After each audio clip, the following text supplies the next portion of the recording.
නමෝ තස්සේ භගවතෝ අරහතෝ සම්මා සම්බුද්දස්සේ නමෝ තස්සේ භගවතෝ අරහතෝ සම්මා සම්බුද්දස්සේ නමෝ තස්සේ භගවතෝ අරහතෝ සම්මා සම්බුද්දස්සේ ගතද්ධිනෝ විසෝකස්ස විපමුත්තස්ස සබ්බදී සබ්බගන්ත පහිනස්ස පරිලාහෝ නවිජ්ජතිති. ධර්මානුශාසනාවෙහි සදහැබර අනුග්‍රහක දායකත්වයේ දරන්නා වූ භෞතුන් ප්‍රමුඛ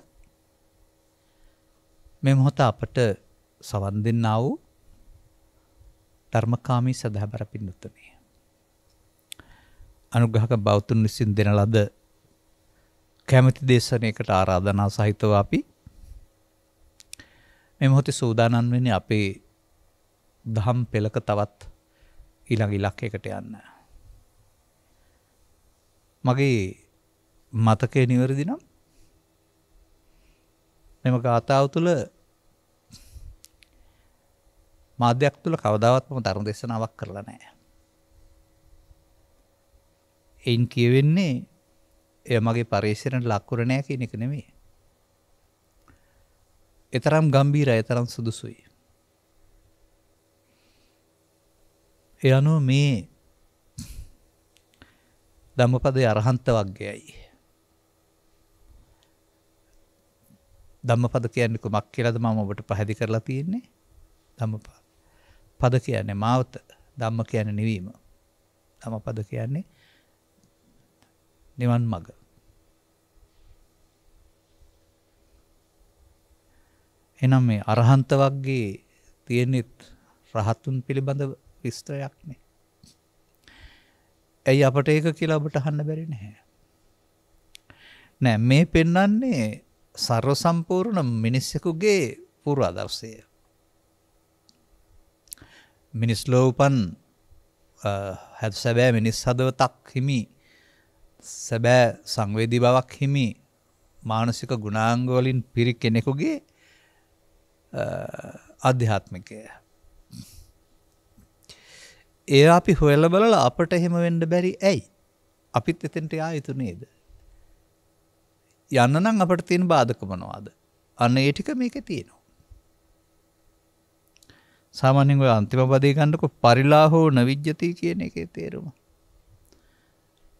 බලන්න, පරිලා උපසමනං ධම්ම තේජන සොත්තිනා කියලා මහජය මංගල ගාථාව තියෙනව නේද? උපසමනය කියන්නේ සංසිඳීම, පරිලාහ කියන්නේ දැවීම.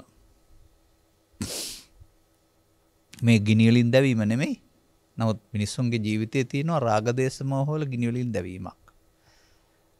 මෙන්න මේ චරිතයේ පෙන්වනවා එහෙම දෙයක් දකින්න නැතිලු.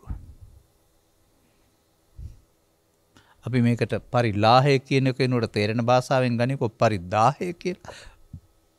දැවීම. නැවත නැවතත් දැවීම. දවල් රාත්‍රී දෙකේ නිරන්තරයෙන් දැවීම. රාග දේශ මොහ ගින්නෙන් දැවීම. පරිදාහය. එහෙම එකක් නැතිලු. ඇයි? සබ්බ ගන්ත පහිනස්ස.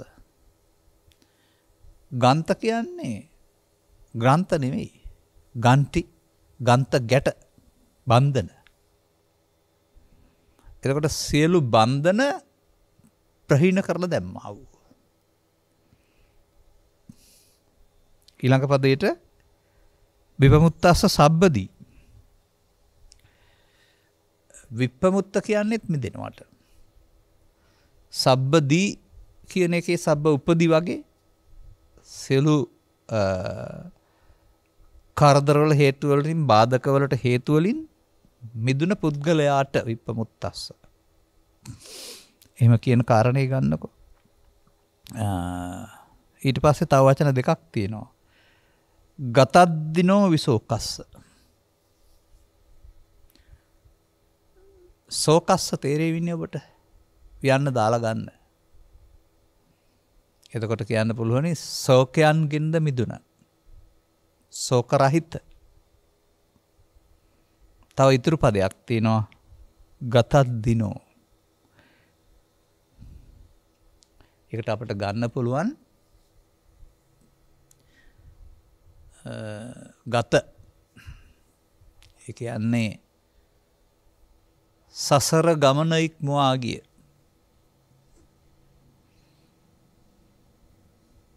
සසර ගමන ඉක්මවා ගිය. සසර බන්ධන ඉක්මවා ගියවත් කමන්නේ. ශෝක රහිත සියලු බන්ධනයන්ගෙන් මිදුණා වූ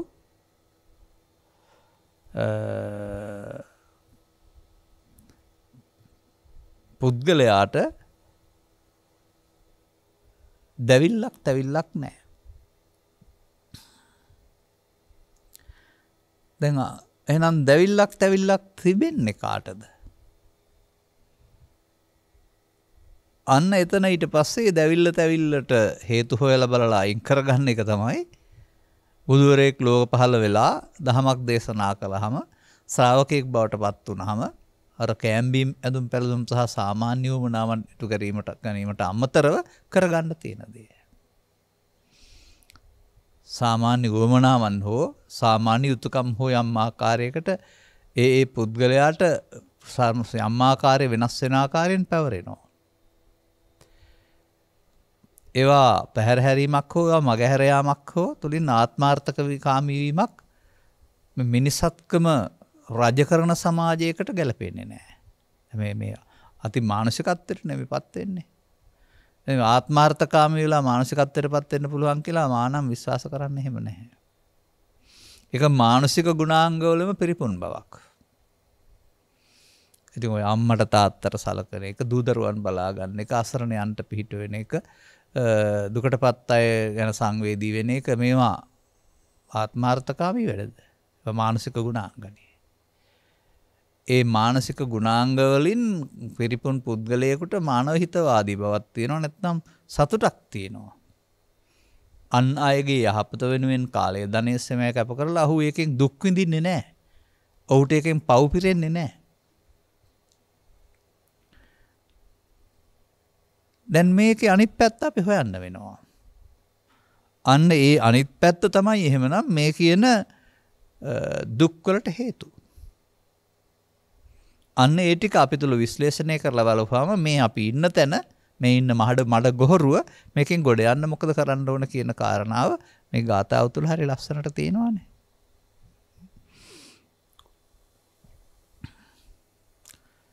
සංසාරේ නැමැති කාන්තාරයේ ගමන් කරන්න හේතු වෙන හේතු එකතු කළා වූ. ඒවා නිසාම නිරන්තරයෙන් දුක් ශෝකයන්ගෙන් වේදනාවන්ගෙන් පෙළෙන්නට සිද්ධ වුණා වූ. ඒ වගේම උපරිසංඛ්‍යාත සසර බන්ධනයන් වලින් මිදුනේ නැතුවා වූ. සියලු බන්ධන සංයෝජන පහ නොකලා වූ පුද්ගලයාට අගපදයට හිම්කම් කියන්න බෑ. එබැවින්ම අර සියල්ලෙන් යුක්ත බැවින්ම පරිලාහයන්ගෙන් යුක්තයි. දැන් අපි මේක තවත් ටිකක් එහාට බෙදනවා. මේ තථාගතයන් වහන්සේ පහළ වෙන්න පෙර ජීවත් වුණ සමස්ත සමාජයට උන්වහන්සේ තනි නමක් තියලා තියෙනවා. පව තුල හරි, පින තුල හරි, ධානය තුල හරි ගමන් කළාට ඒකට කියනවා පෘථග්ජන කියලා. එක වචනයක් කියනවා, එකක් කියනවා අනුසෝතගාමී කියලා. මේ අනුසෝතගාමී චරිතයක්ද ඔබ ලෝකේ රඟපාන්නේ නැත්නම් ගත කරන්නේ? එහෙනම් ඔබට ඉතින් ආහාරයෙන් නැත්නම් ධනයෙන් ඒ වගේ බාහිර ඔය රූප ශබ්ද ගන්ධ වලින් තියෙන සැප වලකන්න බෑ, කැමති නම් තියේවි. නමුත් ඔබ මේ අනුසෝතගාමීක් වශයෙන් මේ සසර පරිලාහයෙන් ගන්ත පහිනන්තෙන් යුක්ත නැහැ. මේ වෙලා නැහැ. ඔබ ඒවෙන් යුක්තයි. එහෙනම් ඔබ ඊට වඩා එහාට සැපතක් හොයන්න එපා මේවා තියාන. මේ ශෝකයට හේතු තියාගෙන, බන්ධනයට හේතු තියාගෙන,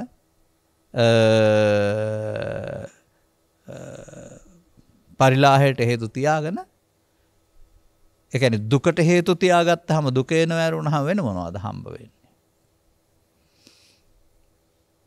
අන්න මේ පෙළෙන ගති ලක්ෂණින් යුක්ත ජීවිතයක් සහිත පුද්ගලයාට තථාගතයන් වහන්සේ වදාළ සදහම් මඟ ගොස් එයින් මිදී ජීවත් වෙන පුද්ගලයෙකුගේ චරිතය පිළිබඳ පූර්ව ආදර්ශය මේ පෙන්වන්නේ. ඉතින් ඕකෙදි තවත් කරුණක් හිතා ගන්න වෙනවා. ඒ තමයි ඇතැම් අය මේ අපට ඇපිති සැපේ සසරින් මිදීමේ කියලා සසර කියන්නේ ඉපදී ඉපදී යන ගමනය සසර දුකයි ඒ වගේ නැති තැනකට ගියාම කියලා නිවන කියන්නේ මොකවත් නැති තැනක් කියලා හිතාන දුකින් මිදලා කියලා උපකල්පනය කරන්න එපා. එහෙම නෙමෙයි. දැන් මේ කතා කරන දැවිලි තැවිලි නැත්තේ ජීවිතෙන් එහා පැත්තට ගිය කෙනෙකුට නෙමෙයිනේ. මේ ජීවිතය තුල මේ පෙන්වන්නේ. එහෙමනම් මේ ජීවිතය සකස් වෙන්න ඕන අනුසෝතගාමීත්වය තුළ ලෝභ දේශ මොහ කුණු වලින් පුරවාගෙන ජීවිත අවසානයට ගොස් මහමග යන විට හමු වෙන හැම කසල මේ පිඬක්ම ස්වකීය ඔලගුවට දාමින් යන පුද්ගලයෙකුට එන්න එන්න Tamanගේ කසල ඔලගුවේ දුර්ගන්ධය සහ බර වැඩි වෙලා ගෙනියන්න බැරි තරමට පිරෙනවා වගේ ජීවිතේ දරා ගන්න බැරි තරම් දුක්ඛන්දරාවක් විඳින්න සිදු වෙන තැනට ඔබ ගමන් කරනවා මේ අනුසෝතගාමීත්වය තුළ නැත්තම් පෘථග්ජන භාවය තුළ. දැන් බර දරන්නත් ඕන බහාත බණ්ඩ තේරෙන්නෙත් නැහැ. අයි තමන් පටවාගත්ත බරක් නෙමෙයි තියෙන්නේ. නමුත් බර පටවා ගැනීම පටන් ගන්නේ නොදන්නකම නිසා. ජීවිතේ මුලදී හෝ මැදදී හෝ අගට යන්න පෙර මේ බර පටවා ගන්න හැටි තේරුම් ගත්තොත් මේ තමන්ගේ ඔලෝගුවට එකතු කරන ලද කසලවල දුර්ගන්ධයයි මේ එන්නේ කියලා තේරුම් ගන්න පුළුවන් නම් ඒ කසල භාජනයේ බහා තබන්ට කෙනෙක් උත්සාහවන්ත වෙනවා. මෙන්න මේ නිසා හොඳින් තේරුම් ගන්න ජීවිතේ දුකයි කියන පදේ පාවිච්චි කරන්න පුරුදු වෙන්නේ නැතුව ජීවත් වෙන්න ගිහින් ලෝකෙත් එක්කලා පුද්ගලයෙක් වශයෙන් නොව ඇසෙන් කනෙන් නාසෙන් දිවෙන් කයෙන් සම්බන්ධතාව පවත්වන්න ගිහින් කැමැති පරිදි නවත්ත ගන්නටත් අකමැති දේවල් ප්‍රතික්ෂේප කරන්නත් ගිහින් මේ ලෝකයේ නිසා ලෝකේ පවතින කරුණ නිසා ඊට අනුරුජ්ජති පටිවිරුජ්ජති ඇලෙන්ටත් ගැටෙන්ටත් සිද්ධ වෙනවා ඔබේ සිතට. ඔබට කිව්වොත් වැරදි ඔබේ සිතට එහෙම සිද්ධ වෙන්න වෙනවා. අන්න එතකොට මේ පදවලට සඳහන් කමහර කරුණු ඔබ තුළට එනවා. සබ්බ ගන්ත අන සියලු බන්ධන වලට සම්බන්ධ වෙන්න සිද්ධ වෙනවා. ඒ වගේම ලාභ අලාභ සැප දුක් නිന്ദා ප්‍රශංසා යසායස නම් වූ මේ ටික ගනිමු දැනට අපි සියලු දහම්හි කියලා මේවා සමග අනුරෝධ විරෝධ සමාපන්න බවක් සහ කිවත් යමකට ඇලීමක් සහ තමත් සමග ගැටීමක් සිද්ධ වෙනවා. එතකොට ඔබට තේරෙනවා ලාභය අහිමීම ශෝකයක් අලාභය ලැබීම ශෝකයක් නිന്ദාව ලැබීම ශෝකයක් ප්‍රශංසාව අහිමීම ශෝකයක් යසස අහිවීම ශෝකයක් ආයස ලැබීමම ශෝකයක් සැප අහිමීමම දුකක් දුක ලැබීමම දුකක්. ඒයි එකක් එනවට අකමැති එකක් යනවට අකමැති. නමුත් මේවා මේ එන යන එක නවත්තන්න බෑ.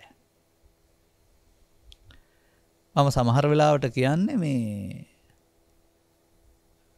ගම් වතුර ගලාන එනකොට පාලමක් උඩට වෙලා බලන් ඉන්නවා.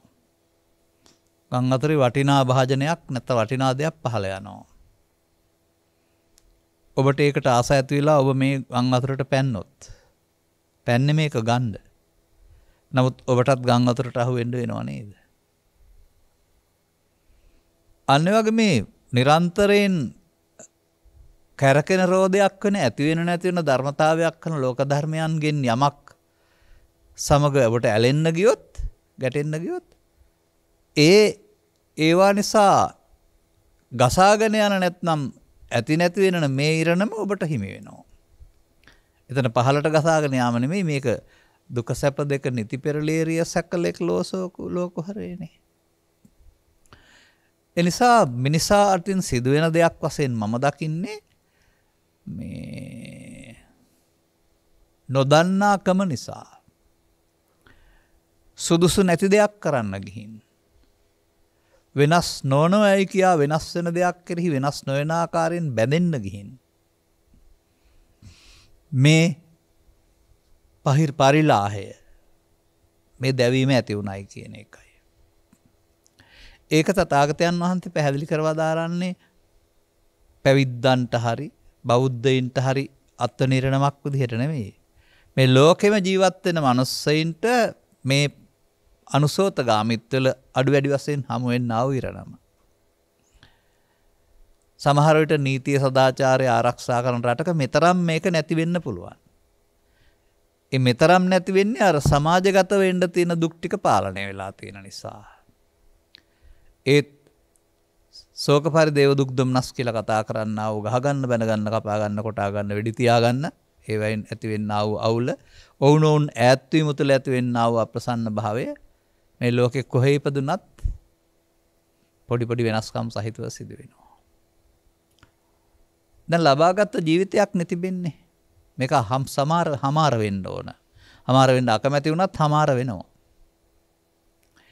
ඒ හමාර වෙන්න පෙර ලබාගත් ජීවිතය පිළිබඳ මිට වඩා ගැඹුරින් විමසා බලා මේ ඇතිවෙන්නා වූ පරිලාහයන් ටික පරම සත්‍යයක් නොවන බව සහ මේවයින් ඉවත්ව ජීවත් වෙන්න පුළුවන් බව. එනිසා තථාගත බුදු පියාණන් වහන්සේ ලෝකයාට ජීවිතය තුළම දුක නැති වූ තැනක් සහ මාර්ගයක් වදාළ බව. ඔබ උන්වහන්සේගේ ශ්‍රාවකෙක් බවට පත්වන්නේ නම් අනුගාමිකෙක් බවට පත්වේ නම් උන්වහන්සේ හිමි කරගත් මේ සංසුන් සැනසීමේ ස්වභාවය ඔබටත් හිමි කර දෙන්නට කැපවී සිටින බව, ඇපවී සිටින බව. මම මහණෙනි ඔබට ඇපවෙම කියපු තැන් තියෙනවා. විශ්වාස කරන්න. එනිසා එහෙම නොවුනොත් මේ ගමන් ගතද්දිනෝ නැති සසර ගමනින් යුක්ත වුණා වූ පුද්ගලයාට කයෙන් නොගියට ගමනක් තියෙනවා. ගමනේ පැති කීපයක් තියෙනවා. පැතිවලට යන්න පුළුවනි. පැතිවලදී මේ පිළිබඳව කතා කරන කෙනෙක් නැහැ. පැතිවලදී ගිය ගාම ඒ තැන්වල සිට ඒ ලැබුණ දෙයින් විපාක විඳ යලි එන්න සිදු වෙනව ඇරුණාම ඒ මිදෙන තැනක් පිළිබඳ කතා කරන භූමියක් තියෙනවායි කියලා මේ ත්‍රිපිටකේ පරිහරණය කළ අපට තේරෙන්නේ නැහැ. ඇතැම්හු කීවාට මේ සෝවාන් වෙලා සකෘදාගාමි අනාගාමි අරිහත් වෙන්න දෙවියන් අතර පුළුවන් කියලා. ඇතැම්හු කීවාට තවත් තැනක පුළුවන් කියලා නෑ. ලෞකික ධානලාභීන්ට එතනින් එහාට දියුණුවක් නෑ ආපහු වෙන්න වෙනවා. භික්ෂු පරපුරකින් සංරක්ෂණය කළා වූ සදහමක්, ග්‍රන්ථාරූඪ කළා වූ සදහමක්, පරපුරින් පරපුරට ගේන්න පරපුරක් ඇති කළා වූ පරපුරක් මේවා හදන්නට ආනන්ද හාමුදුරුවෝයි සරියුත් මහරහතන් වහන්සේ මහා කාශ්‍යප රහතන් වහන්සේ මිනිසුන් අතර සූදානම් වුණා ඇරුණාම දිව්‍ය ලෝකයට ගිහින් එහෙම පදනමක් සකස් කරපු බව මම අහලා නැහැ. මොකද මේක රැකෙන්න ආරම්භ කළා වූ පරපුරක් ගැන කතා කරනවා ඉතිහාසයේ. සම්බුද්ධ ශාසනයේ චිරස්ථිතිය සඳහා තෙර පරපුර ගෙනාවා වූ ක්‍රියාමාර්ගය කියලා. එහෙම තෙර පරපුරක සුරක්ෂිතභාවය සංරක්ෂණය තුල ආපු දෙයක් නේද අපට තියෙන්නේ. ඔබ හිතනවා තවත් ලෝකයක එක තියෙනවයි කියලා. රත් මේ ප්‍රසාදයන්ට ගැටෙන විට උපදින්නා වූ පරිලාහය තම තමන්ට ආවේනික පෞද්ගලික දෙයක් වෙන අතර ඒ ප්‍රසාදයට පංච ප්‍රසාදයන්ට බාහිරෙන් ගැටෙන්න ඕන. පංච ප්‍රසාදයන් තියෙන්නේ කාටද? ඝනකයක් සහිත ශරීරයකට. ශරීරයක් ඇති කෙනෙකුට. දැන් ඔබ අසා තිබෙනවද සාරිපුත්‍ර හිමියන්ගේ ඉගැන්වීම? අපට ජාති ජරා ව්‍යාධි ශෝක මරණ තිබෙනවා. දෙවියන්ට ජාති තියෙනවා, මරණ තියෙනවා, ජරා ව්‍යාධි නැහැ. ජරා ව්‍යාධි නැත්තේ ඇයි? ඝන කයක් නැත්තම් චාතු මහා භූතික කයක් නැති නිසා. දැන් පස්දොර හදන්න චක්කුණා සංවරෝ සාදු සාධුතේන සංවරෝ සබ්බ දුක්ඛා පමුංච. මේ ඇසෙන් කනෙන් නාසෙන් දෙන් කයෙන් සංවර වෙන්න කොහොමද ඒගොල්ලන්ට දොරවල් 6ක් නැතුව කරන්නේ? දොරවල් 6ම තිබෙනවා. ඔබට නිින්ද ගියාම තියෙන දොරවල් 6 වගේ. ඔබ පස්දොර වහගෙන නිදි. නමුත් ඒකේ කෑම්බීම් මැදුම් පැළදුම් රූප ශබ්ද විඳින්නේ මනෝද්වාරිකනේ. ඝනකයක් නැත්තම් තියෙන්න ඕන එහෙම නේද? ඉතින් මේවා පිළිබඳව අපේ සමාජයේ අවබෝධය කොතරම් අල්පද? මේ හැම එකක් පිළිබඳව ඔබ දකිනවා නම් ඔබට වැටහෙන්න ඕන ලබාගත් ජීවිතයේ මේ දුර්ලභකම. ඒ සඳහා අනුගමනය කරන්න අවශ්‍ය සුදුසුකම් සහිත ලබාගත් මිනිස් ජීවිතයක දුර්ලභකම.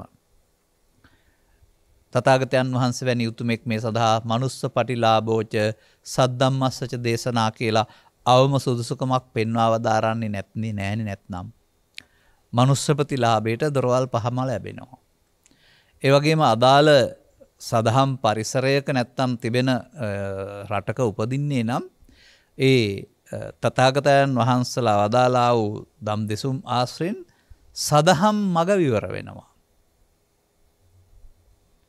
සදහන් මග මතුනොත් විවර වුණොත් ඒ සදහම ඔබේ බවට පත් කරගන්න, සදහම ඔබ බවට පත් කරගන්න, සදහමේ සරණින් ජීවත් වෙන්න මනුස්ස ප්‍රතිලාභියාට පුළුවන් කියන මේ බුද්ධ වචනය කෙරෙහි 100%ක් විශ්වාස තියන්න වෙනවා.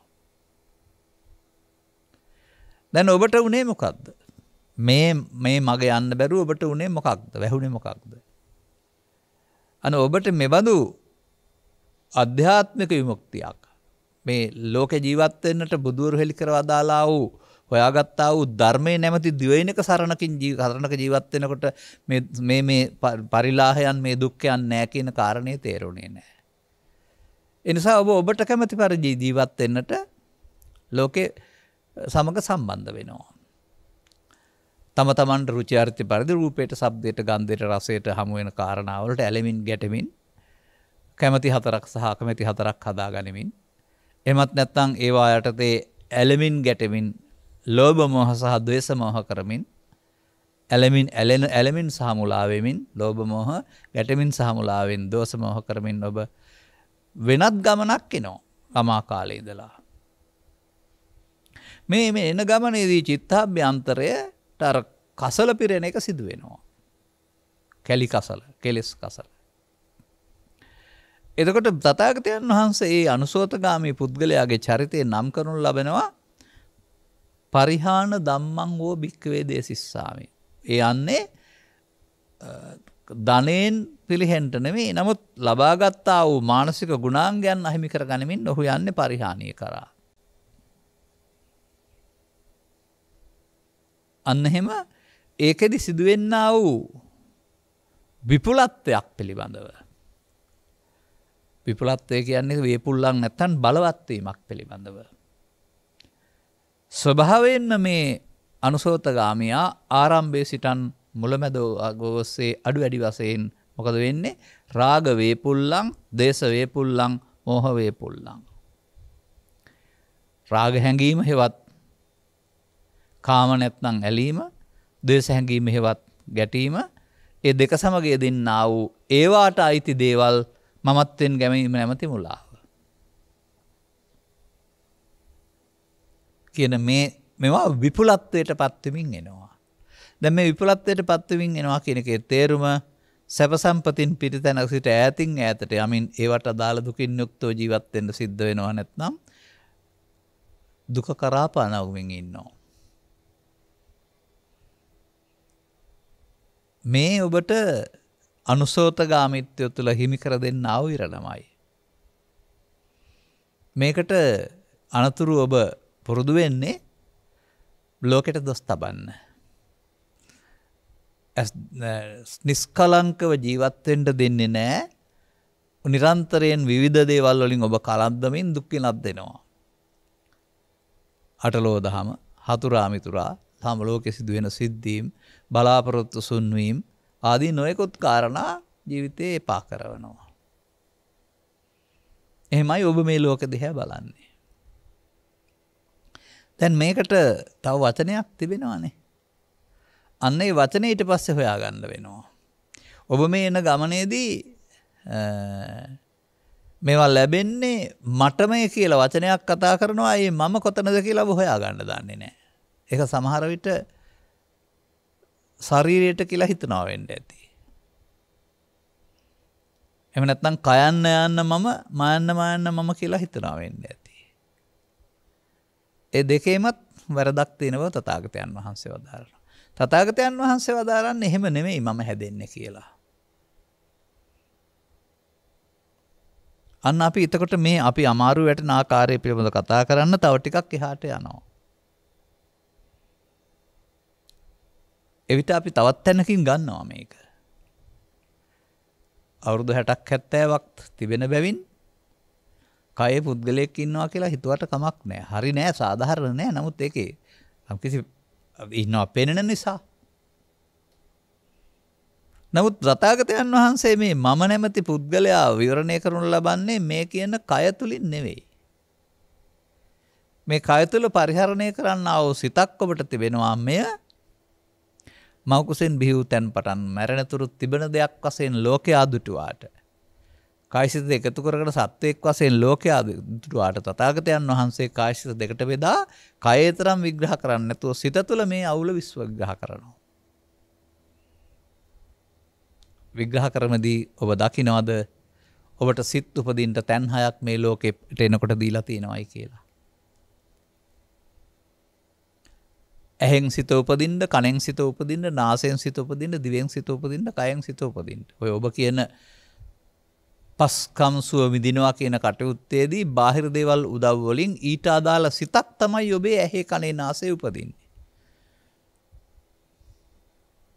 එතකොට ඒකෙදි වැඩි ගැඹුරුද හැම දැනුමක් ඕන නැහැ. ඇසෙන් කනට, කනෙන් නාසයට, නාසෙන් දිවට, දිවෙන් කයටත් සිත මාරු වෙන නිසා තමයි අපට අර එකක් අමතක වෙලා තව එකක් එන්නේ. එපමණකින් මේ සිත වෙනස් වෙනවා කියනට වඩා තථාගතයන් වහන්සේ වදාරන්නේ ඊටත් වඩා සියුම්ව. වඳුරෙක් අත්තකින් අත්තකට මාරු වෙනකොට එක අත්තක හිටියාම ඒකේ තියෙන ඊළඟ එකට පැන්නාම මුල් එක නෑ වගේ. ඔබත් හැම මොහොතේම ඉන්නේ ඒ මොහොතට එන සිත උඩ. ඔබ ජීවත් වෙන්නේ මේ මොහොතට එන සිතේ. දැන් මේ සිතේ ඉන්න මම කවුද හොයා ගන්න ඕන. ඊයේ හිටපු කෙනත් නැහැ, හෙට හිටපු කෙනත් නැහැ. දැන් එතකොට කවුද ඉන්නේ? මේ එන දේ මොකක්ද? චක්කු විඥානය, සෝත විඥානය, ගාන විඥානය, දිවහා විඥානය, කාය විඥානය, මනෝ විඥානය, සය විඥානයකින් එකක්. ආවහම මේකේ තිබෙන්නේ මොකක්ද? රූප තණ්හා, ශබ්ද තණ්හා, ගන්ධ තණ්හා, රස තණ්හා, පොට්ටබ්බ තණ්හා, ධම්ම තණ්හා. එහෙමත් නැත්නම් ඒවට අදාළ ලෝභය, ද්වේෂය, මෝහය, ඊර්ෂ්‍යාව, ක්‍රෝධය, වෛරය, පව, පින ඒ මොහොතට ආපු දෙයක් නේකේ තිබෙන්නේ. හැම වෙලාවෙම ඔබ බයෙන් ඉන්නේ නැහැ. හැම වෙලාවෙම ඔබ දුකින් ඉන්නේ නැහැ. හැම වෙලාවෙම ඔබ සතුටින් ඉන්නේ නැහැ. බයනොත් ඉන්නවා, සතුටෙනොත් ඉන්නවා, වෛරෙනොත් ඉන්නවා, දුකෙනොත් ඉන්නවා, කම්පාවෙනොත් ඉන්නවා, ප්‍රීතියෙනොත් ඉන්නවා. ඒ මොහොතට එක එක જાති තියෙනවා ඔබට. ඒවා විඳින්නේ ඔබේ කයද? එහෙම ඔබ හිතනවා මමයි විඳින්නේ කියලා. තථාගතයන් වහන්සේ වදාරනවා එක එකට වෙනස් අරමුණු ගන්න පුළුවන් දොරවල් හයක් තිබෙනවා ඔබට. ඒ දොරවල් හයට සිත පිහිටපුවාම බාහිර දේවල් වලට ඔබ දීපු අගයට අනුව සිත අරමුණු රසය විඳිනවායි කියලා. ඔබ විඳින්නෙත් නැහැ, සිත විඳිනවා. නමුත් ඔබ මේ විඳින්න ගියාපම මේකත් තම ගැති කර ගන්නා වූ ඇලීම ගැටීම තුළ ඒ ඇලීමෙන් ගැටීමෙන් මොකද වෙන්නේ? එය අන්න බුදුන් වහන්සේ වදාරන අර කයන්න යන්න මම වෙනුවට මයන්න මම වෙනුවට එය මම වෙනවා. සෙමින් එන්න බලන්න.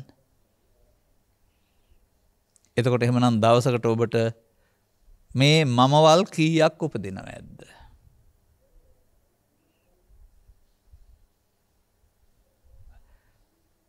එන අපාතින් සිදුවෙන වරදක් ප්‍රමාදයක් තමයි මේ ලෝක ජීවත් වෙනකොට ඒව හඳුනාගන්න හමු වෙන හැඟීමේදී ඒ හැඟීමට අදාළ දෙය ඇලෙමින් මුලා වෙමින් ගැටෙමින් මුලා වෙමින් ඒ සමග බන්ධනයක් ඇති කර කියන හැමවත් මෙන්න මේ ගන්ත සබ්බ ගන්ත හදා ගැනීම. එහෙමත් නැත්නම් උපදි හදා ගන්න එක. ඒක අවුරුද්දට එකක් නෙවෙයි. දවසට එකක් නෙවෙයි. මොහොතක් පාසා උපදින හැඟීම තුල ඒ හැඟීම එකතු කරන අගය ගැන පෘථග්ජන සමාජයේ පුද්ගලයාට තථාගතයන් වහන්සේ දීලා තියෙන සහතිකය තමයි මඤ්ඤමානය. මඤ්ඤමානෝකෝ බික්ඛු බද්දෝ මාරස්ස. මහණනි මේ පුද්ගලයෙක් යම් දෙයක් මමත්වෙන් ගන්න ගියොත් එතනින් ගමන ඉවර නෑ. ගමන හදනවා. මෙන්න මේ අරමුණක් සමග ඇලෙන්න ගැටෙන්න මුලා වෙන්න ගියාපුවාම ඒ නිසා ගමනක් හැදෙන බව. ඒක කවුරුත් හදන්නේ ඔබ විසින් අනුගමනීය ප්‍රතිපදාවක් තුළ හැදෙන බව. ඒ වගේම ඔබ අයිති කරගත් දේවල් සම්බන්ධයෙන් සිතේ පවතිනා වූ මේ මුලාව ඇතිවීම නිසා ඒවා අතහරින්න අකමැති බව. එබැවින්ම ඔබට ඒවා සඳහා ඉල්ලන පැත්තට අනාගතයක් මේ කර්ම නියාමයේ විසින් හිමි කර දෙන බව. පාප කර්ම නියාමයේ, පුණ්‍ය කර්ම නියාමයේ, ධාන කර්ම නියාමයේ. කන්නං කන්න විපාකං, සුක්ඛං සුක්ඛ විපාකං, කන්න සුක්ඛං කන්න සුක්ඛ විපාකං. හේතුඵල. කර්මය හේතුව, විපාකයේ ඵලය. කර්මය දැන්, විපාකයේ මේ මොහොතින් ඉස්සරහට මේ ජීවිතේ හෝ අනාගතේට. කයක් තුළ තමයි ඔබට හම්බ වෙනවා කියලා හිතෙනවොත් එතනින් එහාට බුදුන් වහන්සේ සිත එහෙම කය වෙන් කරන්නේ නැතුව කය ඉක්මවා යමින් අනාගතයට විපාකත් අபிසංකාර විඥානය කියලා වචනයක් මෙන් ප්‍රමා පැහැදිලි කරලා තිබෙනවා. මෙන්න අනාගත ඵල උපදින්න හේතු සකස් කිරීම නම් වූ වරදක් තුල ඔබට මෙතන කරපු ක්‍රියාකාරකම් වලට අදාළ සැප විපාක හෝ දුක් විපාක මගින් සසර ගමනක් පරලෝ වශයෙන්ුත් හිමි කර දෙන බවත් පැහැදිලි කරනවා. එතකොට මේ බුදුදහමෙන් පෙන්වන්නේ මිනිසා විසින් කරන ක්‍රියාකාරකම් තුළ සංසාර ගමන පිළිබඳව ගමනට හසු වීමක් සමග ඒ පිළිබඳ විවරණයක්. දැන් ඔබ ඉන්නේ කොහෙද? දැන් ඔබ ඉන්නේ සැබෑ තැනක නෙමෙයි. අර මේ අවුල් වලට හසු නොවි ඉන්න පුළුවන් සංසුන් දිවයිනක නෙවෙයි ඉන්නේ දැන්. මේ අවුල් සමග ඇලෙන ගැටෙන, අවුල් සමග පොරබදන ඊට උඩින් හදාගත්ත తాවකාලික තැනක.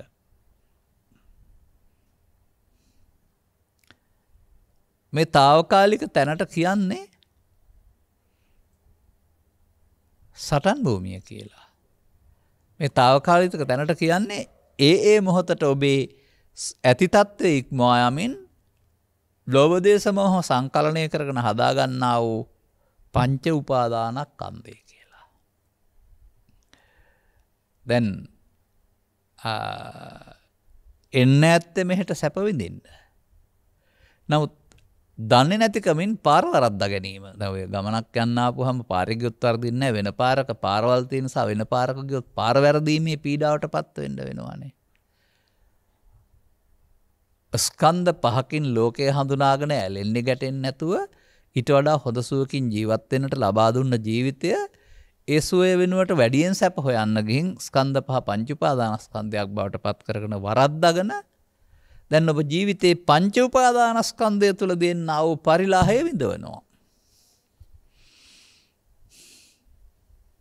එතකොට ඔබ පාවිච්චි කරන්නේ මේ කියන පංච උපාදානස්කන්ධයක් නම් ස්ත්‍රීද පුරුෂද ගිහිද පැවිදිද ආගමිකද අන්‍යාගමිකද දේශිද ජාදේශීද ජාත්‍යන්තර කියලා වෙනසක් එහෙම ඒකට නැහැ. අන්‍ය අය වෙන තරමට තේරුම් ගන්න විදිහක් නැහැ. ගහෙන් ගෙඩියෙන් නැසේ කරදර එනවා කොහොම එනවද දන්නේ නැහැ. විසඳා ගැනීමට වෙඩි තියා ගැනීම කපා කොටා ගැනීම පලි ගැනීම වනේ අමානුෂික මාර්ග පාවිච්චි කරනවා. කබලෙන් ලිපට වැටෙන්න. මන්දයත් තථාගතවරු මේ රෝග නිදානේ හොයාගත් බැවින් සහ ඒ ඇසුර නොලැබෙන විට ඒක තේරුම් ගන්න බැරි බැවින්. දැන් එතකොට දුක තියෙන දෙයක් නෙවෙයි. හදා ගන්න දෙයක්. ඒකේ ස්වභාවයත් අඩු වැඩි. ඒ පුද්ගලයාට ඒ ආකාරයෙන්. දැන් ඔය සාමාන්‍යයෙන් බාහිර ලෝකේ නම් එකම දෙයක් සම්බන්ධයෙන් ඒකට අදාළ සැප හරි දුක හරි හැමෝටම පොදු වෙන්න ඕනනේ. බාහිර ලෝකේ නම් තියෙන්නේ. නමුත් ඔබ කල්පනා කරලා බලන්නකෝ. ඔබේ නිවසේ ඉන්න ගමන් ගීතයකින් හෝ චිත්‍රපටයකින් හෝ තවත් ඒ වගේ සූදුවකින් කියන්නේ විනෝද ක්‍රීඩාවකින් හෝ එමත් නැත්නම් තවත් කාටුන් නැරඹීමකින් හෝ මේ වගේ එකකින් හැමෝම එක සමාන සපතක් ලබනවාද කියලා. එහෙම නැත්නම් මෙහෙම හිතන්න. කුංචි දරුවෙකුට කාටුන් චිත්‍රය හොඳ වෙන්න පුළුවන්. ලොකු වෙනකොට ඔහු කාටුන් චිත්‍රයෙන් ඉවතට යනවා නේද? මේ හොබිය නැත්තම් විනෝදාංශය කියන එක කලින් කලට වෙනස් වෙනවා නේද? මම මෙහෙම දකිනවා මගේ ජීවිතය තුළ. ඔය අකුරු ටිකක් විතරක් කියවන්න පුළුවන් කාලේ, පදයක අර්ථ නොතේරෙන කාලේ අහන කවියත් රසවත්. මාවැනි බිලින්දා වරවර ළඟට කැන්දා දුක් සැප කුමන්දා අසන නිරදෝ වෙන කොයින්දා කවුරු හරි කියලා දුන්නා තේරුම නැත්තම් මොකද්ද දන්නේ නැහැ. මා වැනි මම වාගේ කියලා වෙනකොට මා වැලි කියලා ගන්නවත් බැරි නෑ. එදාට නමුත් ඒක රසවත්. නමුත් ඒක ටික දවසක් යනකොට ගීත කියන ඒවා ජනප්‍රිය වෙනකොට රසයි පහු වෙනකොට පරණ වෙනවා කොහු වෙනවා වගේ. ඊට පස්සේ මට මොන ගැසුන ඒ ලැදරිය සිරිමලිය හරිසුරතල්ය හුරුබුහුටිය සිව්මැලිය සිරිමලීගේ ශෝකාන්තය පිළිබඳ කවිය තේරෙනවා කවි පන්තිය නැවත නැවත කියමින් අර ඒකේ ශෝක රසය විඳිනවා. මේ 3 4 5 පන්තියක පමණ ඇති. ඒක සරල දෙයක්. ඊට වඩා හොඳයි. ගොඩ මට දෙකම සරුසාරයේ පළබරය කටුකතර ගම්මාන තරමක පිටිතරය. දැන් ඒ කවි කතාව කේයස්ගේ සුදෝ සුදු. ඒක ඉරණම පිළිබඳ තේරෙනවා අධිකටම කවියෙන් කියප එක. දැන් මේක රස විඳිනවා. ඊට පස්සේ සොර ඉගෙන ගන්නකොට, යවහන් ඉගෙන ගන්නකොට, එලිසම ඉගෙන ගන්නකොට, කාව්‍ය නීති රීති ඉගෙන ගන්නකොට මේක මොනම සරල කතන්දරයක් නේ. එහෙම අපේ රටේ හිටපු ශ්‍රේෂ්ඨ කවීන් රස විඳින්න පුළුවන් විදිය මුල මැද අග එලිසම සංගවන ලද විවිධ අර්ථ සහිත රසවත් කාව්‍ය නිර්මාණය කරලා තිබෙනවා. ඒ නිසා අපට ඊළඟට ඒව හමු වෙනවා. පැහැසරණිය මිනි පැමිණිය කොත් අගට රූ රැසේ අඳිනාලසේ අත් ලෙලදිදී විදුලිය තප්පබා. බලන්න මම මේ පෙන්වන්නේ උදාහරණයක්. ඔක්කොම කවිතා මනමුත් කලින් කලට රස වින්දනය අතහැරලා ඊට වඩා එහා එකක් හොයනවා නේද? දැන් ඔහම රස වින්දනය ආපම රස වින්දලා මදි ඊට පස්සේ තේරෙනකොට ලියන්නත් හිතෙයි. එහෙම නැත්නම් ව්‍යංගාර්ථ ලියන්න හිතෙයි. හංගලා තියෙන දේවල්. හංගලා තියෙන දේවලුත් තියෙන්නේ ওই කවිවල. හරි ලස්සනට තියෙනවා. උකුල ලැමහස මලවි කරලිය මුවාකලෑගේ මොහු උදුහුල් තරුතිර. මේ ලස්සන වචනයක් මේ කියන්නේ. අනේ විදිහට මම මේ උදාහරණයක් පෙන්නුවේ මේ යම් දෙයක රසය කියන එක සත්‍ය නිට්ටය නැහැ. ඔහුගේ අවබෝධය පුළුල් වෙන්න වෙනස් වෙනවා. ඔහුගේ ආස්වාදය යන්නේ තේරුම එතකොට තියෙන දෙයක් නෙවෙයි. තම තමන්ගේ රුචිකත්වය පරිදි හදා ගන්න දෙයක්. මම ඔය මගේ ජීවිතය තුළ කවියේ තිබෙන රසිකත්වය වෙනස් වෙච්ච හැටි පෙන්නුවේ. අනිත් පැති පිළිබඳවත් එහෙම ගත්ත හැකි. එතකොට යමක නම් ඒක තිබෙන්නේ ඔහු එතන නතර වෙනවා නේද? දැන් මේක පව් කරන්න පැත්තට ගත්තාම පුංචි පවෙන් තැහින්න පස්සේ එහාට ලොකු පව කරා යනවා. මත්පැන් බොන්න ගත්තාම ග්‍රෑම්ස් එකකින් සතුටු වෙන්න බෑ. බෝතල් එකමාරක් ඕන තැන දක්වා යනවා. උදාහරණ වශයෙන් හිතලා බලන්න. දැන් මේක මෙහෙම පුද්ගලයෙක් වශයෙන් හොයලා බලන්න එපා තේරෙන්නේ නැහැ. දැන් එතකොට ඔබ මේ ස්ත්‍රී හෝ පුරුෂයා හෝ කය නැමැති පුද්ගලයා මුල් කොටගෙන ඊට පස්සේ තියන් හිට වෙනවා. මේවා ලෝකේ තියෙනවා නම් හැමෝටම එක සමානයි.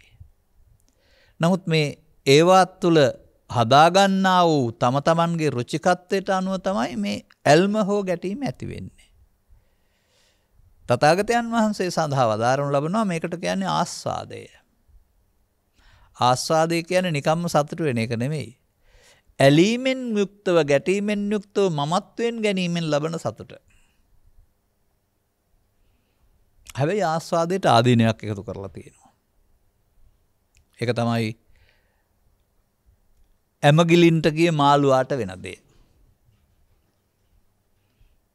සාමාන්‍යයෙන් මාළුවා සාගරේ හෝ ඇවිදිමින් ඉන්නේ ආහාර හොයමින් තමයි යන්නේ බඩගිනි වෙලා. ඉතින් ඔහුට හම්බ වෙනවා ආහාර කැබැල්ලක්. උති ආහාර කැල්ල උගේ ආහාරය ගන්නවා. ගත්තට මේක ඇතුලේ කොක්කක් තියෙනවා. කොක්කක් තියෙන බව ඔහු දන්නේ නැහැ. දැන් ගිල්ලොත් මේ දෙපැත්තට තියෙන කොක්ක තල්ලට තට්ටු වෙලා ගොඩවීමට එන්න වෙනවා නැත්නම් එතනින් එහාට ආහාර නැතුව යනවා. ඇමගිල්ලොත් ජීවිතය එතනින් ඉවරයි. තට්ටු වෙනවා. අන්න ඒ වගේ මේවා විඳින්න ගිහින් ඔබ මමත්වයෙන් ගත්තොත් ආස්වාදය ගත්තොත් සසරට තට්ටු වීම නැමැති ආදීනව තියෙනවා. එහෙනම් සත්වයෝ ඔය අපාය යන්නේ දිවි ලෝක යන්නේ බ්‍රහ්ම ලෝක යන්නේ ආස්වාදේ ආදීනව. මතක තියාගන්න. අපාය විතරක් ආදීනව නෙමෙයි. ඒ දේවල් මමත්වයෙන් ගැනීම තුළ තමයි මේ භව ගමන සකස් වෙන්නේ. දැන් භව ගමන යන්න ගියාම ඒ යුගවලදී ඒ රටවල්වලදී ඒ මුණ දෙන්න තිබෙනා වූ විවිධ व्यसन තියෙනවා. ජල බිය, ගිනි බිය, උද බිය, සියදිවි නසා ගැනීම, නැසීම, ඝාතනය, රෝබිය. ඒවට සමාජයේ කොතරම් බයද? ඔය පසුගිය කාලවකවානු තුළ වළංගු නොවන නිලවන බෙහෙත් පිටිපස්සේ සහ රහසිගත බෙහෙත් බීලා ලෙඩ හදාගත්ත එහෙම කියලා කියන්නේ ජීවිතේට බයිහින්දා ජීවත් ලෙඩ හැදිලාට මැරෙනවාට. මෙන්න මේ විදිහට මේක ප්‍රහෙලිකාවක්. බමුණන්ට, දෙවියන්ට, රජුන්ට, පාලකයින්ට විසඳිය නොහැකි ප්‍රහෙලිකාවක්. ඔවුන් විසඳන්න තමයි ඉතිහාසයේ ලෝකේ පටන් ගත් දවසේ ඉඳලා රජවරු ව්‍යවස්ථා හදමින් සංශෝධනය කරමින් ප්‍රශ්න විසඳමින් සෞභාග්‍ය සම්පන්න අනාගතයක් හදන්න දෙනවායි කියලා හැමදාමත් කියමින් ඔය කරන්නේ විසඳන්න හදන එක. ඔවුන්ට කිට්ටුවටත් එන්න හම්බ වෙන්නේ නැහැ. ඔවුන්ට ලැබෙන්නෙම 16න් එකක් තරම් ප්‍රමාණයක විසඳුම් ලබා දීම සඳහා පමණයි. එහෙම නැත්නම් ඔවුන්ට පුළුවන්කමක් තියෙන්නේ බාහිර ලෝකයේ සාධකයන් නිසා ඇතිවෙන්නා වූ පීඩනය විඳවන්න බාහිර සාධකයන් වෙනස් කිරීම හෙවත් සමාජගත දුක සංසිඳීමේ ප්‍රතිසංස්කරණ පමණයි. එදත් අදත් ඉදිරියටත් මන්දයත් චිත සංතානගත දුක ඔවුන් හදන්නේ බාහිර සාධක හදන්නෙත් නැහැ. ඔබ විසින් හදාගන්න එකක්. කවදා කොහේ ඉපදුනත් විසඳුම් නැහැ. ඇලීම් ගැටීම් ස්වභාවයක් තුරුල් කරගෙන හිමි කරගත් සියල්ල නීතියෙන් හිමි වෙලා තිබුණාට අතහැරලා යන්න සිදුවෙන, අකමැත්තෙන් අතහැරෙන්න යන්න සිදුවෙන ඉරණමකටපත් වෙනවා. ඔන්න දැන් බුදුවරු කියන්නේ කවුද? මේ ගැටේ ලෙහෙපු අය. මේ මිනිසා විසින් හදාගන්න ගැටේ ස්වභාවය තේරුම් අරගෙන ස්වකීය පරිශ්‍රණ මගින් ගැටේ ලෙහාගෙන ගැටේ ගැහෙන හැටි සහ ගැටේ ලෙහෙන හැටි කියනද කියලා දෙන අය. ගැටේ ගැහෙන හැටි කියන එකට උන්වහන්සේගේ ඉගැන්වීමේ අනුසෝතගාමී කියලා කියනවා. ගැටේ ලෙහෙන හැටි කියලා දෙනවට පටිසෝතගාමී කියලා කියනවා. නම් ඔබට තථාගත වරුන්ගේ සදහම් මිසරණ ලබා ගන්නට නම් ඔබ අනුසෝතගාමියෙක් හෙවත් පෘථග්ජනෙක් වෙලා බෑ. ඔබ පටිසෝතගාමියෙක් වෙන්න වෙනවා. අනිත් පැත්තට යන කෙනෙක් වෙන්න වෙනවා. ඒ කවුරුවත් කියන නිසා හෝ බල කරන නිසා වෙන්න බෑ. ඔබට මේක තේරිලා ඒ තේරුම් ගැනීමේ ප්‍රතිඵලයක් වශයෙන් ඒ මග යන්න වෙන්නේ පාර වැරදිලා තවදුරටත් අගාධයට. රාග වේපුල්ලම්, දේශ වේපුල්ලම්, මොහ වේපුල්ලම් ඔස්සේ අගාධයට යන්න පාරක් තියෙන්නේ. නමුත් පොතපත කියවෙනකොට හම්බ වෙනවා මේ රාග දේශ මොහ වලට ලෝභ දේශ මොහ කියලා ගත්තොත් ලෝභක්කේ, දේශක්කේ, මෝහක්කේ කියලා ඒවා ෂේ වුණාම බන්ධන නිදහස් වෙන බව, ගන්ත ප්‍රහීන වෙන බව. එහෙනම් ඒවා ප්‍රහීන කරන්නට ඔබ මොනවද කරන්නේ? ශික්ෂාපදයක් සමාදන් වෙලා සිල් රකින්නවද? අරමුණක් කඩලා ඒවා හිතට එන්න රොඳී ඉන්නවද? ලෝකෙ තිබිච්ච ක්‍රම තියෙනවා. දිනකට වෙන් කරගෙන ඉන් වෙන් වී සිටීමට ශික්ෂාපද නම් වූ ශික්ෂාපද විරතියක් තිබෙනවා. දවසකට අමතක කිරීමට ඒ මොහොතට අමතක කිරීමට මත්පැන් පානය නම් වූ එකකින් මනස විකෘති කරගෙන සිහි කල්පනාව අඩු කර ගැනීමේ ක්‍රමයක් තිබෙනවා. ඒ වගේම විස්කම්බන තදම්බන කාරණා කියන යටතේ සිත යම් දෙයකට හුරු කර ගැනීම තුළ මේ පීඩනයේ හිතෙන්න නොදීමෙන් ඒකෙන් මගහැරීමේ ක්‍රමයක් තිබෙනවා. ඉතිහාසය තුළ තමත් ආපු ගමන් මගේ මිනිසුන් විසින් අත්හදා බැලූ ක්‍රම කීපයක් තිබෙනවා. ඒවා බුදු සමය කියලා ඒවා පස්සේ යන අයත් ඉන්නවා. නමුත්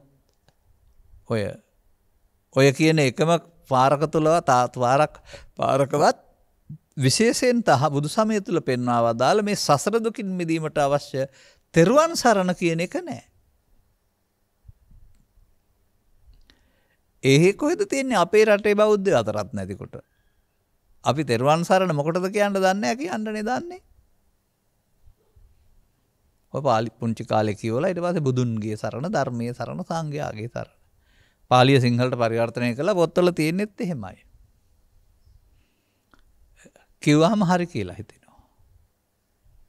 හැමදාම කියමින් ඉන්නවා මේ තෙරුවන් සරණ මොකටද තියෙන්නේ? සරුවන් සරණ ගත්තොත් මොකද වෙන්නේ කියන එක පිළිබඳව දන්නේ නැහැ. අන්න එතන තැනට ඔබ එන්න ඕන. පෙර ජීවිතවල හිටියානම් ලංකාවේ බෞද්ධ සමාජයක් තුළ කී වතාවක් ඕක මේක කියන්නේ නැද්ද ඔබ? ඒක ලියන්න කියන්න තියෙන්නේ ඕක ආශිර්වාද වාක්‍යයක් වශයෙන් කියන්න තියෙන්නේ කියලා හිතාන ඊට පස්සේ ඉතින් ඔබ පාවිච්චි කර ඉන්නවා. ඒක මිනිසුන්ට දුකින් මිදීම සහ පාවිච්චි කරන්න ඕන ප්‍රතිපත්තිමය මාර්ගයක් කියලා දන්නේ නැති නිසා ඊට පස්සේ ඉතින් ඔය බස් වලට, ගෙවල් වලටත් එහෙම මේ නිවසට මෙම බස් රථයේ තෙරුවන් සරණයි කියලා ලියන්න කියන්නත් පුරුදු වෙනවා. ඔන්නෝම මේ තෙරුවන් සරණේ ආගේ තොනතේරන මිනිස්සු ලෞකික කරගෙන පල්ලෙහාට බාල කරගෙන යනවා. නමුත් වන්දනා කිරීමේදී කියනවා සසර දුකින් මිදීමට වෙනස් සරණක් නැත මෙම බුද්ධ රත්නය, මෙම ධර්ම රත්නය, සංඝ රත්නය ඊටාම උතුම් පිහිට වේ නැත්te මේ සරණං අඤ්ඤං කියලා කියනවා පාලියෙන්. සසර දුකින් මිදීමට තියෙන තෙරුවන කොහොමද බස් සසර දුකින් මිදෙන්නේ? කොහොමද ගයක් සසර දුකින් මිදෙන්නේ? සවිඥානික අවිඥානික වස්තු වලට සසර දුකක් කියලා එකක් දැනෙනවද? ඒ නිසා ගස් වලට බස් වලට නෙමේ සත්තුන්ට මිනිස්සුන්ට පවා අනාර්ය අනිසෝතගාමීන්ට සසර දුකින් මිදීමේ තෙරුවන් සරණ වළංගු වෙන්නේ නැහැ. ඒ භූමියට එන්න බෑ. මේක ආර්ය භූමිය තුල තියෙන දෙයක්. මේක ආර්ය පුද්ගලයන් සතු දෙයක්. තේරුම් ගන්න එහෙම. ඒ නිසා තෙරුවන් ලෝ පහළ වීම යන විශිෂ්ට දෙයක්. ඒ තම තමන් ඒ භූමිය තුල සරණ කර ගන්න ඕන දෙයක්. එතකොට දැන් මෙන්න මේ ගාථාවට අදාළ කරුණු වලින් විනිර්මුක්ත වීම සඳහා ඔබ මොකද කරන්න ඕන? අර ගාථා වලින් පෙන්නන සසර කතර මග ඉක්මවා යන්නට අවශ්‍ය. එහෙමත් නැත්නම් ශෝක නොකරන්නට අවශ්‍ය. ඒ වගේම චිත්තාභ්‍යන්තරයට ගත වෙන බැඳීම් වලින් මිදෙන්න අවශ්‍ය. ඒ වගේම ඒ නිසා ලාභ අලාභ සැප දුක් නින්දා ප්‍රශංසා නම් මේවා බෙදාගෙන ඇලෙන්න ගැටෙන්න සිදුවෙන මේ වින් නිදහස් වෙන්න ඕන. එහෙනම් එකතු කිරීම වෙනුවට අඩු කිරීම දැන් පාවිච්චි කරන්න වෙනවා. ගණිතය එකතු කිරීම නෙවෙයි. ලෝභ දේශ මොහයන්ගේ එකතු කිරීම වෙනුවට ලෝභ දේශ මොහයන්ගේ අඩු කිරීම. අනේ එකතු කිරීමේ න්‍යාය 8යි 5යි 13යි. 13යි 7යි 20යි. එනේන හැම එකක්ම මගේ ආත්මකට ගැනීමේදී එකට පොඩි අගයක් එකතු වෙමින් ලෝභයෙන් දේශයෙන් මොහෙන් ඉස්සරහට යනවා. ඒකට කියනවා සංස්කාර ධර්මයන් නිත්සුක ආත්මකට ගැනීම කියලා. මගේ ආත්මත් නිත්සුක ආත්මත් කියන එක දෙකක් වශයෙන් දකින්න එපා. ඒක වචන දෙකක් විතරයි මේ සිද්ධියට. අන්න එහෙම ඒ මොහොතට හදාගත්ත මම හැදෙන්නේ ලෝභයෙන්, දේශයෙන්, මෝහයෙන්, ඊර්ෂ්‍යාවෙන්, ක්‍රෝධයෙන්, වෛරයෙන් ඒව ඇතිවෙන්නා වූ පරිලාහය ඔබට ඒවත් තියෙනවා නම් තියෙනවා. නමුත් මේවායේ හැටි හටගන්නවා නැසෙනවා. ස්වභාවයෙන්ම හටගන්නවා නැසෙනවා. හටගන්නවා නැසෙනවා හටගෙන නැසෙන්න පෙර අල්ලාගත්ත පුද්ගලයාට පරිලාහය විඳින්න වෙනවා. හොඳයි හටගෙන නැසෙන එක අල්ලා ගන්න නැතුව නැසෙන්න පුළුවන් නම් මේ හටගෙන අල්ලාගෙන නැසීම මඤ්ඤමානේ නැත්තම් නිත්‍යසුඛාත්ම වශයෙන් දකින්න පුළුවන් නම් හටගෙන අල්ලා ගන්න නැතුව නැසෙන්න පුළුවන් නම් බැඳීමකින් තොරව අවසන් වෙන බව.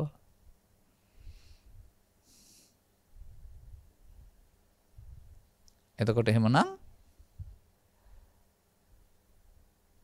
මෙන්න මේ සිත තුළ සිදුවෙනා වූ ක්‍රියාකාරීත්වය තථාගතයන් වහන්සේ විහරණ දෙකක් තුළ පැහැදිලි කරනවා. සාමාන්‍ය සමාජයේ මේ අරමුණේ ඇලී ගැටි අවසන් කරන එකට පමාද විහරණය කියලා කියනවා. එයම පසුව නැවත චිත්තයට එන්නට පුළුවන් ආකාරයෙන් චිත්තාභ්‍යන්තරයේ හේතු වශයෙන් ඉතුරු කරන භවගාමී ගමන් මඟ දුක්ඛගාමිනී ප්‍රතිපදා බවට පත් වෙනවා. දැන් ඒකට තථාගතයන් වහන්සේ තව පදයක පෙන්වලා තියෙනවා ස උපාදානස්ස උපාදාන සහිත වීමෙන් තමයි ඔබට මේ පරිලාහය හටගන්නේ. අනුපාදානස්ස. එතකොට උපාදාන නොවීමේ ජීවිතය ගත කරන්න පුළුවන් නම් හුරු කරගන්න පුළුවන් නම් එතකොට ගන්ත නැත්තම් ගන්ටි නැත්තම් බන්ධන ලෙහෙන පාර. අන්න මේ ජීවිතය ඇති කරගත්තා වූ බන්ධන සංඛ්‍යාව අඩු කරගන්නමින් අනිත් පැත්තට යනවට තමයි පටිසෝතගාමී කියන්නේ. අන්න ඔබට මේ පූර්වාදර්ශයට පත් වෙන්න ඔබ විසින් එක්රැස් කරන තිබෙනා වූ ඔබේ මේ ඔබ පිටිපස්සෙන් ඇවිදින් අතීතයෙන් වද දෙන මේ ටික මොනවද කරන්න ඕන? අදාළ අවස්ථාවේදීවත් සබාපි දුක්ඛේහි සබාපි දෝක දෝමනස්සේහි. ඔබට අදාළ දුක් දුම්නස් ඉපදුන අවස්ථාවේදී ඒ දුකට ඒ දුම්නසට වහල් වී ඒ මත තීරණය ගන්න නැතුව හැම විටම ඔබ තීරණයක් ගන්නේ දුක දුම්නස ශෝකේ තරහව පදනම් කොටගෙන තීරණයක් ගන්න. ඔබට මේ පිළිබඳ දේශනයක් තාළඟදීන් අහන්න හම් වෙනවා මම දන්න තරමට මගේ ලේඛනයේ ධර්ම දේශනා වල ලේඛනය අනුව නිසා එතකොට පැහැදිලි කරගන්න පුළුවන් වෙයි. මෙන්න මේ චන්දාදෝසා බයමෝහ කියනා වූ මේ හැඟීමට වහල් වී ගන්න තීරණයම වැරදි තීරණයක්. අනාගත නරක ප්‍රතිඵල ලබන්නා වූ තීරණයක්. එනිසා තථාගතයන් වහන්සේ ඔබේ හිතට මෙබඳු හැඟීමක් එන්නේ අතීත හේතුක ඵලයක් වශයෙන් මේ අතීතයේ වර්තමානයේ බවට පත් කරගෙන අගතිගාමීව තීරණ ගන්න එපා කියලා කියනවා. නමුත් සංසාරයේ පුරුදු කරගත්තේ මොන රටේ මොන ජාතියේ මොන ආගමේ වුණත් මේ අගතිය පදනම් කොටගෙන ඒක ඔවුන් දන්නේ නැති වුණාට ඒ ආපු හැඟීම පදනම් කොටගෙන ලෝභය මම කොටගෙන ද්වේෂය මම කොටගෙන ඊර්ෂ්‍යාව මම කොටගෙන ක්‍රෝධය මම කොටගෙන වෛරය මම කොටගෙන පලි ගැනීම මම කොටගෙන මේකී සහ නොකී දේවල් පව මම කොටගෙන පින මම කොටගෙන ධානය මම කොටගෙන ඒවැ හානිය අප පැත්තට නෑ නමුත් ඒවැත් බන්ධන ස්වභාවයක් තියෙනවා තීරණය ගැනීම දැන් මම කොට අරගෙන තීරණ ගැනීමෙන් මිදෙන්න මම කොට නොගන්න ඕන මේ අතීතේ තමන් විසින් හදාගත්තා වූ පුරුදු පුහුණු කළා වූ මලාතීතයක් ඔබ ළඟට ඇවිදින් ඔබේ වර්තමානයේ වසා දමමින් ඔබේ තීරක බලවේගයේ බවට පත් වෙලා ඔබව පාලනය කරන්න වෙනවා. ලෝභය, දේශය, මෝහය ඔබ ඔය තීරණ ගන්නා බවට සහ ඔබව පාලනය කරන්න වෙනවා. ඔබ වෙනුවට ඔබ මායාව විසින් මෙහෙවන රූකඩයක් බවට පත් වෙනවා. දන්නේ නැහැ උන හැටි. ඒ නිසා තථාගතයන් වහන්සේ පැහැදිලි කර වදාරනවා ඔබ අතීතයෙන් මිදෙන්න තීරණ ගන්න. මේ අතීතයේ මල එකක් මේක ආවට අහු වෙන්න එපා මේකට. ඒක අතහැරලා දාන්න. ඒ දුක් ගෙනත් දෙන ප්‍රතිපදාවක් වශයෙන් ඒවායේ තිබෙනා වූ ආදීනව බලන්ට වෙනස් සූත්‍රයක පැහැදිලි කරලා තිනවා ක්‍රම කීපයක් ඔස්සේ. අර විමුක්තායතන වල මම පැහැදිලි කළා වගේ තවත් කරුණක් තුල පැහැදිලි කිරීමට අපි බලාපොරොත්තු වෙනවා. අනේ විදිහට යන පැත්තට යන්නේක වෙනුවට සාමාන්‍ය සමාජයේ විදිහ බැන්නොත් බැන්න ගැහුවොත් ගහන පලි ගන්නොත් පලි දෙවෘත යන පැත්තට යන එක වෙනුවට අනිත් පැත්තට යන්න ඕන මේ වගේ අගය ඉවර වෙන්න. හුලම් පුරවන ලද බැලුණ එක හුලම් බැස්සහම හිස් වෙනවා වගේ ඔබේ මේ අභ්‍යන්තරය ලෝභයෙන්, දේශයෙන්, මෝහයෙන් එම්ටි වෙන්න ඕන. හිස් වෙන්න ඕන.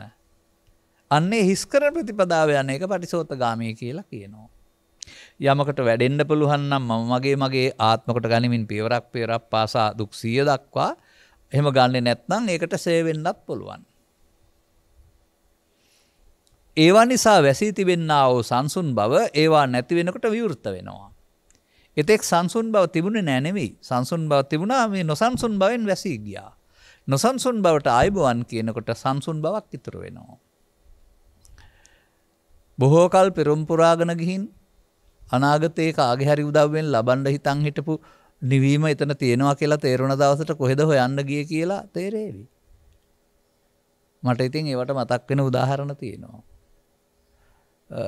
ගෙදර නෝනටයි දරුවන්ටයි බනිනවා කියනවනේ තාත්තෙක් උපැස්සි වල නැති කරයි කියලා. හොයනවා හැමතැනම හොයනවා නැහැ. බලපුවාම කන්න මේ උපැස්සි වල නළලේ පැලඳගෙන හොයන්නේ තියෙන බව පේන්නේ නැහනේ. තවත් ඔය ගොවියන් සතු ඇඳුමක් තියෙනවා කුඹරට පාවිච්චි කරන ඉනට විතරක් අඳින ඇඳුමක්. ඔය කලිසම වගේත් නෙමෙයි, සිවුර වගේත් නෙමෙයි, සරම කලිසම වගේ නෙමෙයි. පටු පොඩි ඇඳුමක් අමුඩ ලේන්සුව කියලා කියනවා මේකට ගොවින් ඉස්සර භාවිතා කළේ.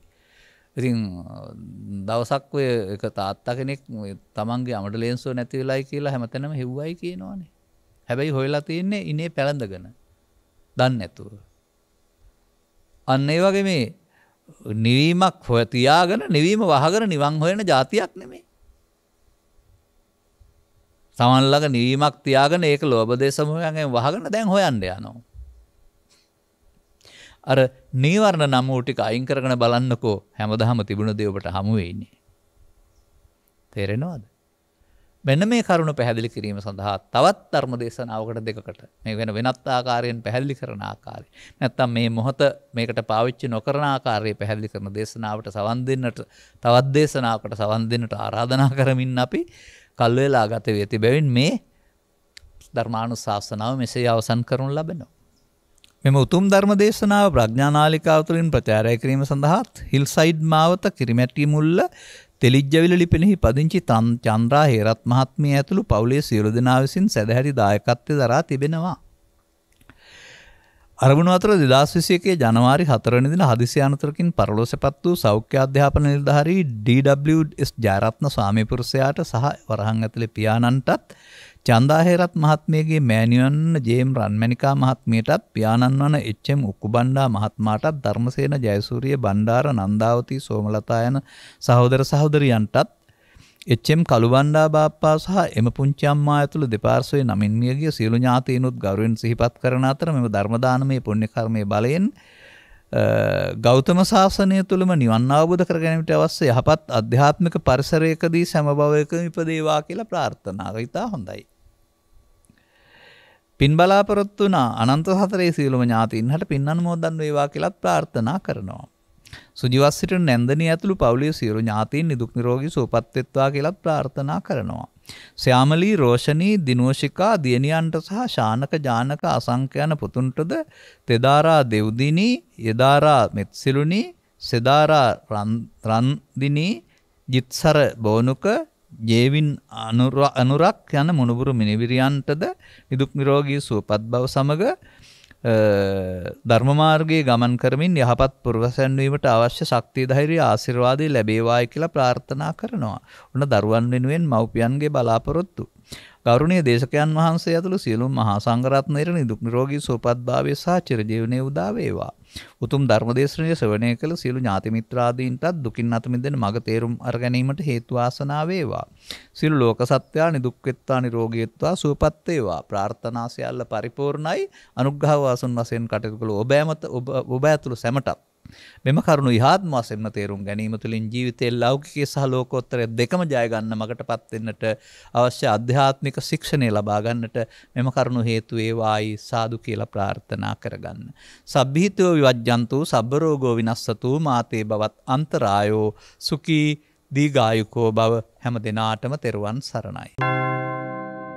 රාගක්ඛයෝ නිබ්බානං